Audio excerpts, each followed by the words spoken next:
Welcome back guys to another build order tutorial. Today we're looking at a Drush FC into double stable knights. It's going to be a fairly realistic build, and I say that because we're going to get walled up pretty early. And that's really important on Drush FC because you don't want to, you might be up against a lot of Feudal Age pressure. If your opponent's going for scouts, it's a little bit easier to keep them out. If they're going for archers, it's still doable. You just have to make sure your uptime is as fast as possible, and you want to try and keep them out of your bases for as long as possible. Now, for this build order, I keep the skeleton for my build orders very similar, or the same actually. For the first 16 villagers for this build order, they're exactly the same as the 21 population man-at-arms in the archers build order, for example. And the reason why I do that is it develops a bit of muscle memory. You're doing the same thing every game for the first 16 villagers. And it means it gives you a bit of time to evaluate your base. Is it an easy wallable map? Is it suitable for Drush FC? What's your opponent going for? What civ are they? Can you get any scouting information? So the first 16 villagers will be the same and consistent, and that really helps kind of keep a bit of consistency and muscle memory. So as with the other build orders, you get 6 on sheep, 2 to wood.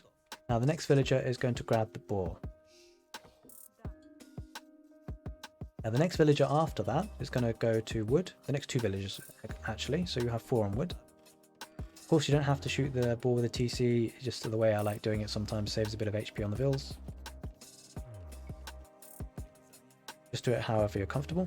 There's the 4th villager on wood. Now the next villager is going to go to build 2 houses, and you want to do it sort of similar side or the same side as your berries, because that villager is going to build 2 houses and then go to berries. The next villager from the TC will go to build the mill and go to berries.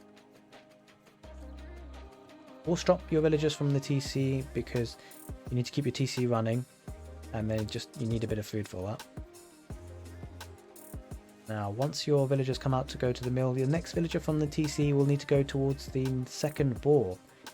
What I've done though is because the boar was particularly far away, I just took a villager from underneath the TC a little early and then replaced that villager from the next villager that comes out of the TC. So you still have 7 underneath the TC and then that one that grabbed the boar. It's just to make sure you've got food underneath the TC. If you find yourself running a bit late for the boar, you just take a sheep, it's fine. It's just a little bit of inefficiency, but it still works. So once you've got that boar with that villager from the TC or from underneath the TC and being replaced, the next 2 villagers will go to berries. There's the second one to come out to make 4 on berries. We grab the boar, 2 more to berries. Now the next villager from the TC will go towards the front of your base to build a house, and then eventually the barracks when you can afford it. Now the next villager will come out to grab 10 gold, and then we'll go to berries.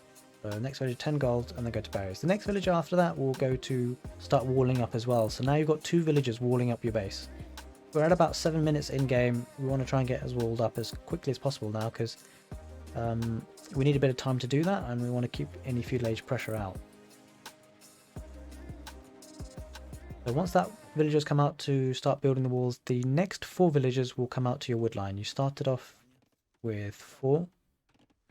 There's the 5th, and we're going to expect 3 more. Make sure you shift click your villagers onto sheep. That villager was the gold miner. Picked up 10 gold and now is going to berries.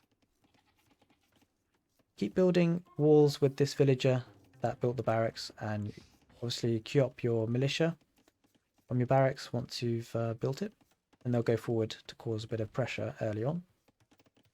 We've got 7 villagers on wood so far. Let's speed things up, shall we? So there's the 8th villager on wood, and then now we're going to have the next 3 villagers go to berries. That will give us 8 in total on berries. That villager was walling there, is going to finish off the walls on this side, just an annoying 1 tile wall here and then goes around here. This villager has built a gate and is going to continue the walls on this border, and we'll be pretty closed up by maybe sort of 10.5 minutes. There's 8 villagers now on berries.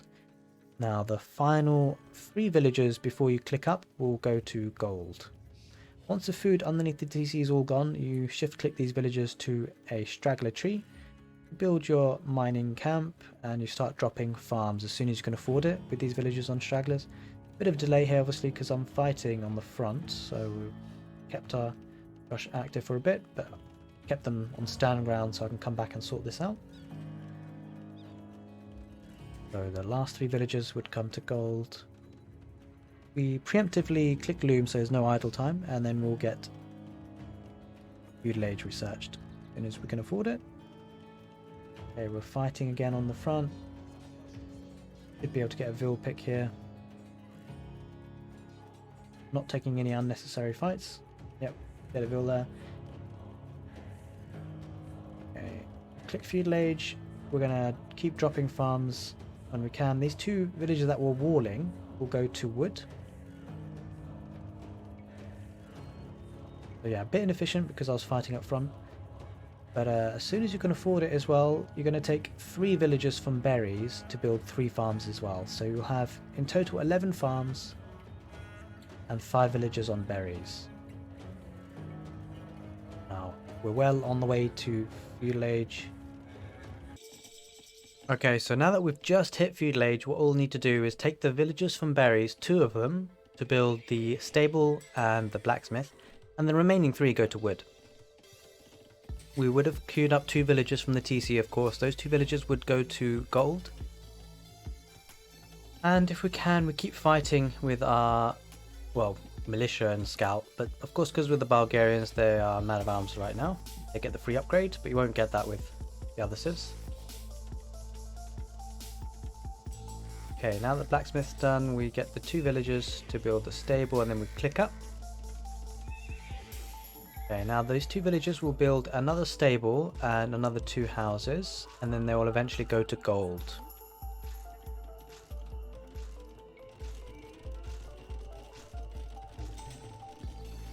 Okay, so that's pretty much the end of the build order, to be honest. You'll hit Castle Age and then be able to have 2 stable knight production. Let's talk numbers. So, game plan from here, depending on the situation and how much success you've had up front, you could do a couple of things. You could become a bit more aggressive and start getting blacksmith upgrades and continue to get your TC villagers, new villagers, to go to farms and gold. To maintain double stable knight production, you'll need, for a generic civ, without any stable bonus of cheaper units, 12 farms and 14 gold. So because you've got the TC though, you'll need to obviously keep that running, so you'll need more farms. You'll need 6 extra farms to run a TC. So we'll need 12 plus 6, 18 farms, and 14 on gold. That's the magic number, 18 on farms, 14 on gold to maintain double stable knights with TC production. If you think about dropping a second TC, bear those numbers in consideration. You're going to need an extra 6 farms. Now this particular strategy is really quite nice, Drush FC into knights with Berbers. And if you do that, you can get away with having less villagers on farms and gold to maintain the double stable knights. To give you an idea, with the Berbers, to maintain double stable knight production, you'll need 11 on farms and 12 on gold. Of course, you need to keep the TC running, so add another 6 farms. That'll be giving you, essentially, 17 on farms, 12 on gold. Hope that found that quite useful, and let me know if you would be looking to use this build order on the rank ladder, or if you have any suggestions to make it a bit better, do let me know in the comment section. Otherwise, hope to see you on the next video.